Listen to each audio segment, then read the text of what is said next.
We'll guide you through how to make an automatic trash can in Minecraft. If you find this useful, then consider subscribing and liking the video. This is convenient for getting rid of items. To get started, break down 2 blocks like so. Get yourself a dropper, come into it, and you need to go and place it like so. On top of this here, place a hopper. Hold shift while clicking it. Then on top of that, you go and place a chest. Hold shift while placing it again.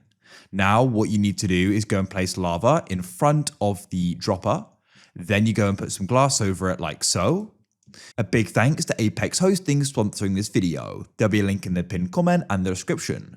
With Apex Hosting, you can get a server to go and play with your friends and you can all play together. They've got some great features, for example, free subdomain, unlimited slots, 24/7 server support for your always online server, and automated backups as well. Next, you want to come behind here and you want to go and break down 2 blocks like this. And we need to go and dig it out so it goes back by 3 and goes out by 3. It should go and look like this. Facing this way, go and place a comparator, then go and place a repeater and place a repeater this way. Now connect this all up with redstone dust.